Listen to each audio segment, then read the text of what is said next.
direkte usund. Men hvor kommer alt det sprut og fest egentlig fra?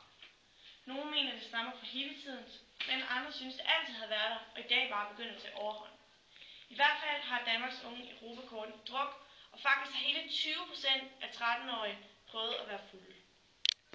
At drikke alkohol kan have store konsekvenser, både på kort og på lang sigt. Man siger, at jo før de unge begynder at drikke, jo mere alkohol drikker de videre i livet. Skal vi sætte alkoholpriserne op, eller skal forældrene bare lære at tage ansvar? Og hvad med aldersgrænsen? Skal den sættes op, og vil det virke?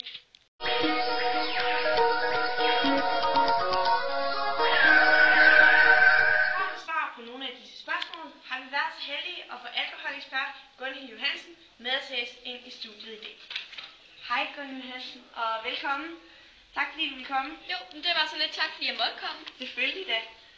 Hvad mener du vil virke for at få de unge mennesker til at drikke noget mindre?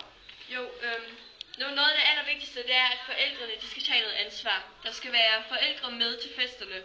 Også gerne til det, som de unge kalder for hyggedruk. Fordi det enormt nemt kan gå galt.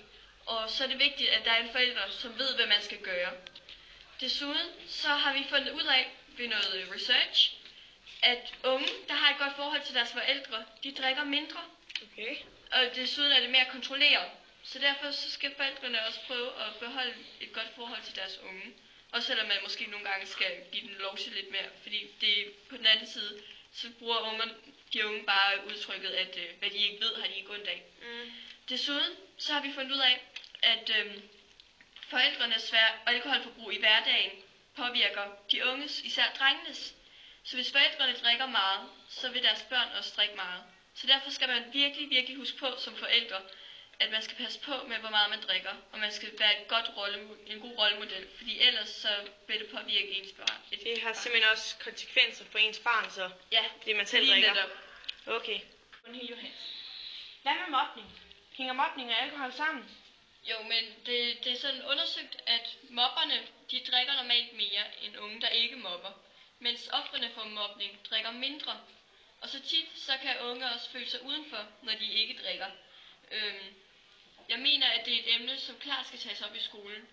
Det er også med det der med at være socialt udstødt blevet undersøgt, at unge, som spiller meget computerspil, ofte ikke drikker lige så meget, fordi de ikke er med til de fester, hvor man drikker. Okay. Hvad kan du ellers fortælle? Jo, som forældre mener jeg, at man i samarbejde med de unge skal udarbejde nogle regler for, hvor meget de må drikke. For det er bevist, at så drikker unge faktisk mindre. Okay. Og ellers har man fundet ud af, at unge, der drikker, de har et dårligere helbred og er trætte i skolen, trives i det hele taget dårligt og er mindre tilfredse med deres liv. I hvert fald tak til dig, fordi du ville komme her i dag, Gunhild Johansen. Jo, det var så lidt. Tusind tak, fordi jeg måtte komme. Selvfølgelig. Vi kan desværre ikke nå mere i aften, men få med igen næste gang, hvor vi vil uddybe endnu mere med alkoholforbrug.